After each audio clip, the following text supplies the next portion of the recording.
não sei falar porque sou uma criança. Aqui ele está duvidando da capacidade de Deus, porque Deus está dizendo que já deu para ele, já santificou ele. Então ali ele coloca dúvida, né? Eu sou uma criança, não sei falar direito, não tenho experiência, porque Deus já tinha dado para ele, Deus já tinha dado poder, Deus já tinha dado autoridade, era só ele ir fazer a vontade de Deus. E hoje não é diferente, né? Deus já nos capacitou, Deus já nos deu poder, Deus já nos deu autoridade. Aí nós ficamos retraídos, por quê? Pela confiança que nós não temos em Deus. É verdade. Pela confiança que nós não temos que o Senhor pode fazer, que o Senhor já fez. Então Ele está mandando porque Ele já está no controle de tudo. Glória. Então temos que ter essa visão diferenciada de que Deus, quando Deus manda, Ele já nos deu a direção, Ele já nos capacitou, Ele já nos deu poder. Porque o verdadeiro discípulo reconhece que a segurança ela vem de quem? De Deus. Então Deus já nos deu a segurança de que tudo vai dar certo, de que tudo vai acontecer, porque Ele já nos enviou para que possamos anunciar a palavra de Deus. E no versículo 8 ele diz assim: não temas diante deles, porque eu sou contigo para te livrar, diz o Senhor. Então Deus ele já está dizendo: não temais, porque eu já estou no controle de tudo. Eu já vou na frente agindo. Simplesmente nós temos que ir e obedecer ao Senhor, e tendo a confiança de que tudo o Senhor vai fazer. Amém. Vamos aprender nessa lição. É uma lição muito importante, né? Como todas as outras. Que a capacitação ministerial vem de Deus. É como eu estava dizendo, né? Deus já havia preparado ele, já havia chamado, era só ele ir, porque Deus já estava no controle. Segundo aqui, mostrar que a maturidade não tem a ver com idade. É o que ele colocou aqui, um impedimento na idade dele, mas tem que ter a experiência, né? Como a irmã disse, não é a idade, sim experiência, porque tem muita gente velha que precisa ter a experiência, e muita gente nova que tem a experiência, né? E terceiro, falar que não há ministério sem uma aliança com Deus. Vamos aprender esses três tópicos aqui hoje. O comentarista aqui colocou o motivo da oração.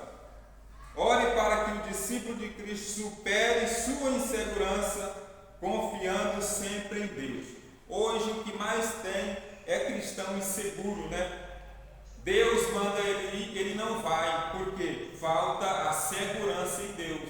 Ele está inseguro do que Deus falou para ele. Ele está inseguro do que Deus colocou nas mãos dele, autoridade, poder, ousadia. Então tem muitos crentes hoje, na atualidade, que está inseguro do que Deus está tratando, do que Deus está falando. Falta segurança no meio do povo de Deus.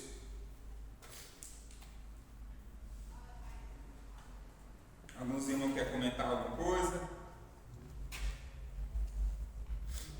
O cristão ele tem que ter segurança, né? Tem que ter segurança.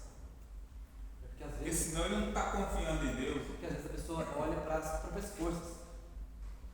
Ah, eu, pastor, eu, missionária, quem sou eu? Eu não consigo. Como o senhor falou, porque não olha para Cristo. Porque se ele falou, é para você ir. Falar, ó, atravessa o mar vermelho, mas como? Coloca o pé que ele abre. O Rio Jordão, coloca o pé que ele abre. Tem que ir, né? A pessoa fala assim, ah, eu aceitei Jesus. Ah, tá, é. Mas, aqui, Jeremias fala, né? Antes que eu me formasse, Deus já tinha escolhido. Deus já sabia de tudo. Eu sabia, já tinha os planos para cada um, né? Mas muitos não querem, ou acham muito dificultoso. Ah, servir a Cristo é dificuldade, não vou ganhar dinheiro, não vou isso, não vou aquilo. A obra está para ser feita. Se a pessoa último Elias do deserto, tem mais 7 mil igual Elias. Se você não quer, tudo bem. Tudo bem. Deus assim quer fazer a vontade de Deus. Esse medo aqui de Jeremias também ele pode ter vindo através do cenário, né? Da época, da atualidade do momento dele. Ele simplesmente olhou para o que estava acontecendo ali ao seu redor e falou: eu, profeta? Não, eu não sou profeta. E hoje não é diferente, né? Foi o que o Anderson acabou de dizer. Muitas vezes nós não queremos abrir mão de nós para participarmos, né, da seara do Senhor. Quando eu digo abrir mão do nosso, eu não digo largar tudo, porque Deus ele separa, ele tem os seus que vivem apenas da obra, que o que ele separa, você não vai fazer nada fora, você vai viver somente da minha obra, eu que vou cuidar de você. Então assim, aquele ali ele é praticamente separado para Deus, para fazer somente a obra dele. Agora Deus também ele chama, capacita e também separa aqueles para fazer fora e dentro da casa de Deus, né? Então assim, é onde muitos não conseguem juntar as duas atividades, né? As duas tarefas que têm que ser feitas, né? Através do ser humano. É tanto que o próprio Cristo ele fez também, quando ele pisou sobre essa terra. Ele trabalhou como carpinteiro. Depois de ele ter trabalhado como carpinteiro, ele foi levar a palavra. Então, assim, foi um grande exemplo, né, para nós.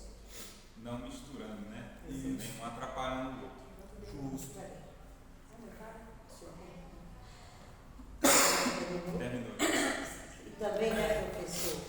Porque no caso aí, a gente tem que negar nós mesmos. Porque tem um preço. Né? Você vê Jeremias aí, tinha aqueles profetas lá que profetizavam só que o povo queria. Só que, né, ia de encontro com o ego do homem, né? Só as coisas que eles queriam ouvir. E o recado que Deus tinha para o povo lá era um recado duro. Ele tinha que dar aquele recado. E a gente, quando faz a obra de Deus, a gente paga um preço. O senhor é evangelista, o senhor paga um preço. Eu sou uma serva de Deus apenas. Eu pago um preço. Então, quando Deus tem uma chamada assim, específica na nossa vida, a gente não faz o que a gente quer, né, irmão? É como diz lá: não vivo mais eu, mas Cristo vive em mim. Mas a gente quer teimar. Ah, Jesus, eu não vou. Para que eu ir, Jesus? Ah, não. Tem fulano, para que eu? Mas Deus tem aquele propósito na sua vida, né? E não adianta você falar que você não tem capacidade, que você não dá conta, porque a capacidade não é sua, para começar. O que Deus quer é só compromisso, né? Responsabilidade na obra dele, que a gente confie nele, e o resto ele vai fazer. O que nós damos conta, nós vamos fazer, né? E o que nós não dá. E era isso aí, Jeremias ele não queria pagar o preço aí. Eu não, Jesus, eu sou muito jovem para mexer com isso aí. Deus o livre mexer com esse povo, dar esses recados para esse povo. Vai ser morto. Deus o livre, Jesus, me deixa quieta. O medo dele era esse. Na atualidade que vivia, eram muitos profetas. Era muito. Naquela época tinha muitos profetas, entre aspas. Eram muitos deuses lá deles, né? Mas realmente o profeta mesmo não tinha. Não tinha. Foi por isso que Deus levantou quem? Jeremias. Por isso que Deus levantou ele. Falou: olha, tu vai falar tudo. Vai falar, você vê também, ele sofreu, né? Chorou muito, né? Por conta ele, não, Deus, não destrói meu povo. Deus tem misericórdia, foi pagar o preço. Porque Deus quer que nós paguemos o preço pela obra dele. Só que nós não queremos, porque não é fácil pagar o preço. É fácil, não é? Aí você tem que deixar de viver, você, eu, o meu ego, o meu achismo, o meu eu, para fazer o que Deus quer, mesmo sofrendo. Porque Jesus sofreu, não foi, irmão? Para que Deus fosse glorificado, assim também nós sofremos. É verdade. Professor, e Jeremias é as mais sérias, né? Tanto é que Deus nem permitiu ele se casar. Porque o tanto que era a obra dele, né? Tinha tantos profetas do Satanás lá e ele era, né? O de Deus, falando a verdade, ó, o cativeiro não vai durar 2 anos, vai durar 70 anos. Vocês podem vir para cá, semear, vocês podem plantar, vocês vão colher. E outra coisa de Jeremias, que era ele, Deus fala, né? Eu te dei profeta para as nações. Nação. O caso de Jonas era para Nínive. O caso de Elias era para Israel, ou alguns eram para Judá, mas ele é para todo mundo, para as nações. Então, o caso dele era mais sério porque era para as nações, né? Igual a senhora falou, às vezes as pessoas não querem porque vou ter que pagar o Porque tem um preço. eu vou ter que orar, vou ter que buscar santidade. Não, eu quero ficar relax, só quero ficar um crente bom.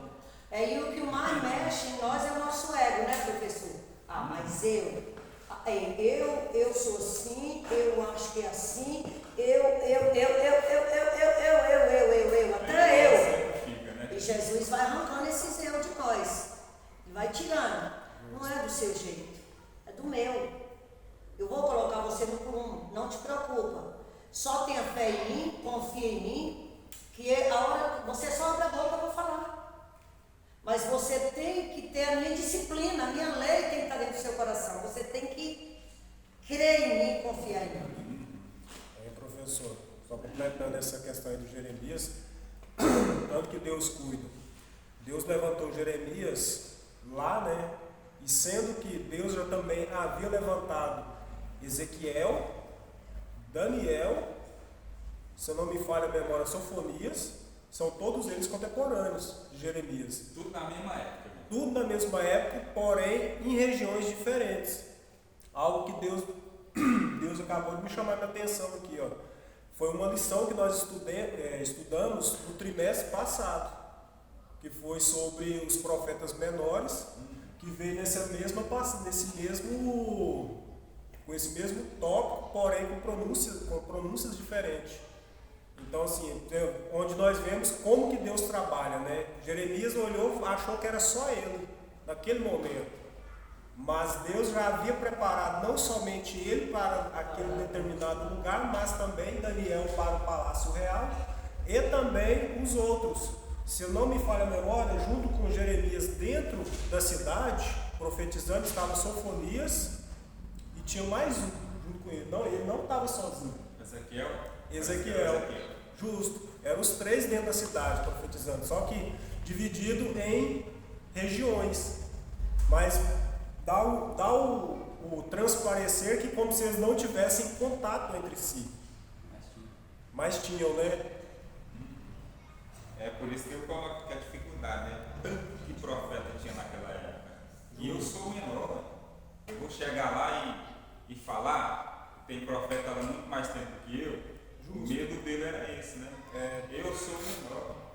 Como é que eu vou chegar lá e vou falar na frente dos profetas? Os profetas de experiência, os profetas de antigamente, profeta muito mais velho do que eu no campo de batalha. Eu não vou chegar lá e falar. A dificuldade dele era essa, né? Colocar ele como menor. Mas Deus já havia ungido ele, preparado ele para isso, né? Para entrar no campo de batalha e fazer o que Deus havia proclamado para ele fazer, né? Introdução aqui. Lê aqui primeiro aqui em 2 Coríntios capítulo 20, 2 Crônicas capítulo 20, verso 20. Vai dar uma referência aí de ter a segurança em Deus. 2 Crônicas, é o capítulo 20, versículo 20.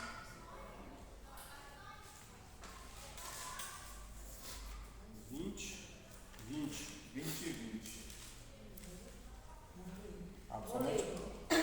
Pela manhã cedo se levantaram e saíram ao deserto de Tecoa, e, saindo eles, pôs-se em pé Josafá e disse: Ouve-me, ó Judá e vós, moradores de Jerusalém, crede no Senhor vosso Deus, e estareis seguros. Crede nos seus profetas e prosperareis. Confiança, né? Confiança em Deus aí. Isso é uma história aí de Josafá, né? Que estava com dificuldade. Ele foi para onde? Apresentar a Deus a sua dificuldade. O que eu estou tendo dificuldade? Vou lá, coloco na presença do Senhor e deixo que Deus resolve. Ele tinha a segurança de que Deus ia resolver a situação dele. de que Deus está no controle. Basta ele apresentar para Deus. É por isso que muitas pessoas hoje morrem. Por quê? Porque não apresenta, aí morre lá sozinho com a sua luta, né? Eu não dou conta, eu vou conseguir. Aí não apresenta para Deus e vai morrendo aos poucos, né? Falta o quê? A confiança de apresentar para Deus a sua dificuldade, os seus problemas, para que Deus possa resolver, né? Justamente, professor. E não carregar tudo sozinho nas costas. Justamente foi isso que Davi não fez. Davi não colocou essa questão diante de Deus no Betseba. Jesus, eu estou querendo uma mulher do outro, me ajuda. Em Salmos você não vê isso. Guardou para si, caiu no mal, pecou e errou, teve consequência, né? Nós não vamos ser igual a ele. Tem uma dificuldade, Jesus me ajuda, nessa área aqui que eu estou sofrendo, me ajuda, sabedoria, me ajuda, socorro. Tem que se colocar na presença de Deus, né? É isso que ser humilde, né? É reconhecer que não consegue. Ele foi lá e matou o seu companheiro, né? Um abismo chamou outro, né? E aqui, ele achou que era melhor matar o marido do que ele retrair e pedir ali a direção de Deus, né? Aqui ele fez certo, ele botou jejuou, colocou o povo para jejuar, né? Josafá. Isso, Deus usou o profeta para ele e falou: olha, a peleja não é tua, a peleja é minha. Deus usou aquele profeta Jesiel, se não me engano, não foi? Isso mesmo. Aí Josafá colocou o povo para jejuar, né? E Deus deu a vitória. Os inimigos deles confundiram, mataram os outros. Então ele confiou em Deus, né? Mas antes ele temeu, não foi, irmão? Isso. Quando veio o recado para ele, 3 exércitos, vai vir aqui, vai acabar contigo, com teus exércitos, tudo vai acabar, né? Ele teve medo, mas o Deus usou o profeta. Falou: Josafá, Deus mandou te falar que a peleja não é tua. A peleja não é vossa, a peleja é dele. Aí ele: não, eu vou jejuar e vou orar. E Deus deu a vitória. É igual o irmão falou, muita gente perde a batalha porque não entrega para Deus, não busca Deus. No jejum, no jejum, não ora. E aí vira aquela bola de neve. Ele não resolve, né? É. Tem que orar, tem que consagrar, tem que jejuar, para que Deus possa ouvir o nosso clamor, né? Aí, professor, o rei Josafá foi no mesmo estilo também do rei Zedequias, né? Quando ele recebeu a afronta de Senaqueribe, né? Isso. Ele fez o mesmo procedimento, né? Entrou pro jejum, foi para oração e Deus veio e concedeu a vitória. Isso assim, no Velho Testamento. Agora no Novo Testamento, Cristo vem e nos ensina. Entra para o teu quarto, fecha a tua porta e fala com o teu pai em secreto. Às vezes a pessoa acredita que, ou às vezes ela pensa que orar é necessário dizer belas palavras. Não, pelo contrário. A oração, ela vem do verbo orar, ou seja, é uma oratória, é uma fala, uma pronúncia, é uma conversa, um diálogo. Então assim, mas aquela verdadeira oração, aquele verdadeiro clamor, ele vem do fundo do coração. Ele vem de um coração quebrantado, aquele momento de aflição, aquele momento assim que, como Deus colocou a nação dele ali em Piairote, que não tinha lugar nenhum para sair, era somente eles e Deus. Ali era aquele momento de que chegar na presença de Deus e rasgar as vestes, igual os reis faziam, os profetas faziam no Antigo Testamento. Porque ainda por cima vestiam-se de pano de saco e punham cinza na cabeça. Senhor, sou apenas pó, eu não sou nada, mas se o Senhor não for comigo, eu não consigo. Então assim, é o aquebrantamento, aquela oração assim que Deus, lógico, né? Ele responde todas, mas através do aquebrantamento parece que a conexão ela é mais rápida, o acesso ele é mais direto, né? Então assim, hoje nós estamos precisando voltar ao primeiro amor.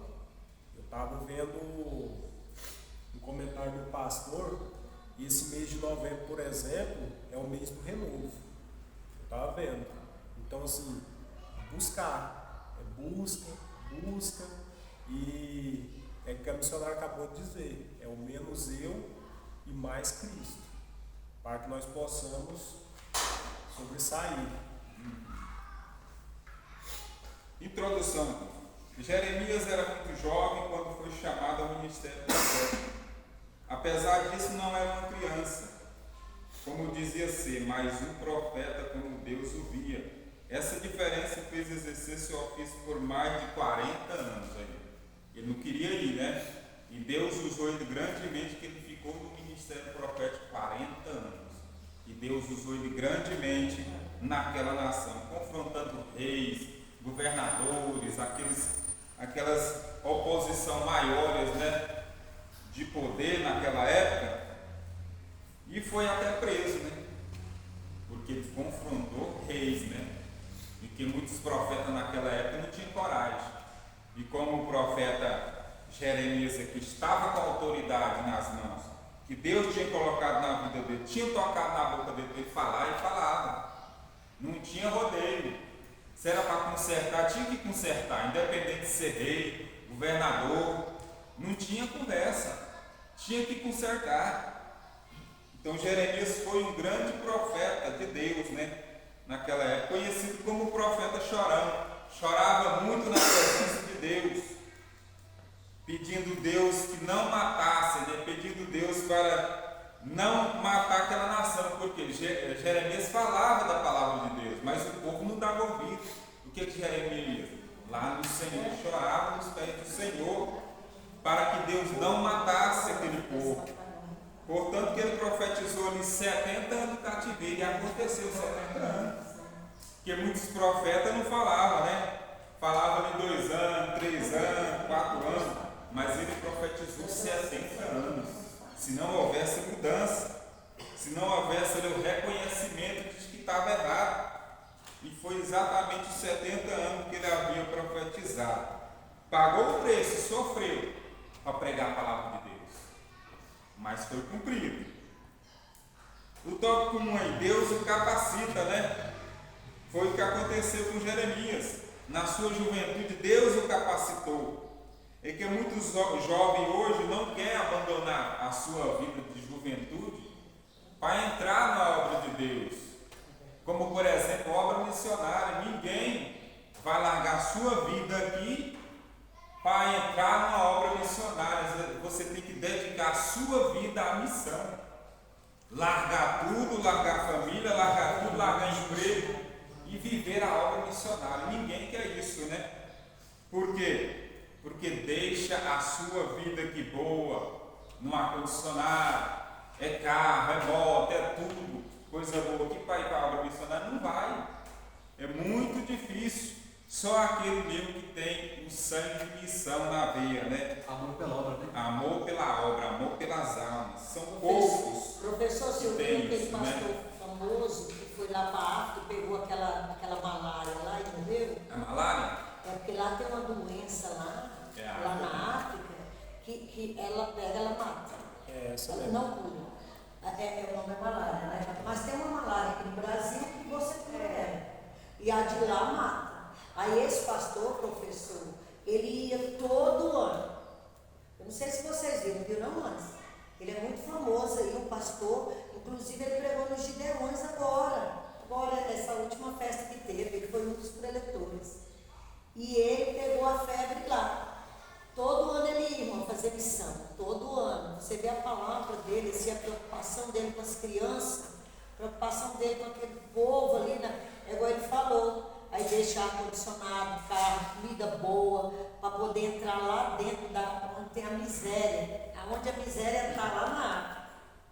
E ele, o que acontece? Passou mal lá, professor. Aí trouxeram ele, ficou 15 dias entubado. Então ele deu a vida, né? Ele deixou de viver para ele, e mesmo ele sabendo que tinha essa bactéria lá, esse vírus, mas ele foi, continuou indo. E ele doente, ele fez uma live e ainda falou assim, acho que já tinha mais de 20 anos que ele todo ano ia, né? Ele falou, eu nunca tinha pego isso, agora eu peguei. Ele falava, meu corpo está cozido, eu estou todo cozido, a febre era tão alta, irmã Antônia, que ele disse que ele sentiu o corpo dele cozido. Ele pagou o preço, mas quantas almas ele ganhou ali? Quantas crianças ele tirou, né? Porque na verdade ninguém quer largar o seu carro. vai tirar ali o seu salário de 10, 15 mil, 10 mil reais? Não vai. Vai chegar lá e não ganhar nada? O povo quer isso, ó. Status, É o tal do eu aí. na verdade é isso aí. É o eu aí. É o eu, professor. Não quer largar Eu o deixar eu, né? minha casa, eu deixar meu comodismo aqui, né? Tenho tudo, vou me lascar aí nessa África aí, ou então lá no Nordeste do Brasil, no Norte. Aqui dentro do país tem muitos lugares que é igual lá. Que na verdade a gente nunca sabe, né? Mas tem. Porque a miséria e a pobreza predominam, né? Tem lugar que é desse jeito. Professor, mas igual foi na lição passada, lição 6, lá fala que Deus chamou um para pastores, profetas, missionários, evangelistas. E quando a pessoa, Deus colocou isso na vida dela, o coração dela arde que nada tira. O pai fala, você vai ser médico, não, porque eu vou ser missionário. E também, Deus também tem pessoas que veio aqui na terra só para ganhar dinheiro e para financiar essas obras missionárias. E eles vão até o fim, morrem igual muitos que morreram no passado. Igual mesmo esse pastor, né? Ele, por ser daqui, não tinha a imunidade certa que eles lá têm para esse vírus, né? Esse costume, né? E teve uma. Lá para eles que é normal, já para um brasileiro foi importante. Pois é. Não sei se o professor conhece os irmãos, aquela Lúcia de Fátima. Ela tinha tetracrano, que ela tinha uma igreja lá na África, ela levou o marido dela morreu lá com esse trem aí, com esse vírus. Também. Lá essa febre, essa febre lá é triste. Lá é triste, a pessoa morre de febre, morre por causa de fome, morre por causa de muita coisa.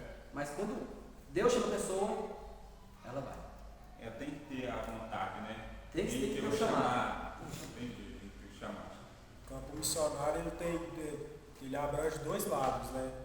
Tem esse lado aí que é o da África, na área internacional, e aqui dentro no caso seria a nossa região do Nordeste, né?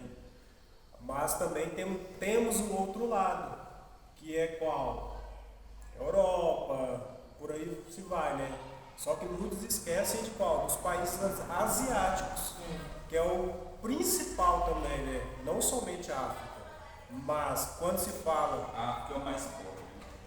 Os países mais pobres. Em relação à pobreza, apresentamos a África, né? Mas também em questão de falta de palavra, nós temos a Ásia, né? Mas quando se pergunta para o missionário, para qual você quer ir? Não, manda eu para a Europa.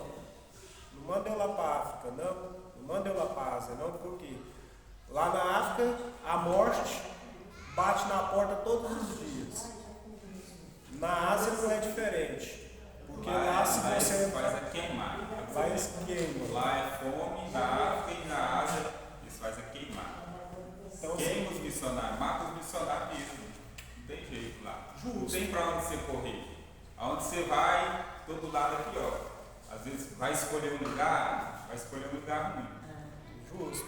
O qual eu trabalhei, um colega meu que trabalhou comigo, ele passou uma temporada na Bélgica, veio para o Brasil e estava trabalhando comigo. Aí ele saiu primeiro da empresa, juntou os trem dele, não gostou mais do país. Foi embora, voltou para a Bélgica. Algo que ele me chamou a atenção, a gente conversando, que anteriormente ele levou e trouxe uma Bíblia de mão, normal. E já na última vez que ele foi para a Bélgica, ele colocou a Bíblia dentro da mala, a Bíblia ficou dentro do aeroporto da Bélgica. Não entrou no país? Não entrou no país.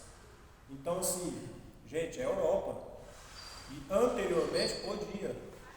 O que eu quero dizer? Está se fechando o cerco, pouco a pouco. Então, algo que me chamou bastante atenção foi o que o Anderson disse. Uns foi chamado para pastores, diáconos, doutores, né? Mas a vontade é tão grande daquele que tem apenas um chamado em fazer uma outra parte da obra, dele pedir, Deus vai e concede para ele dar continuidade, né? Onde nós vemos que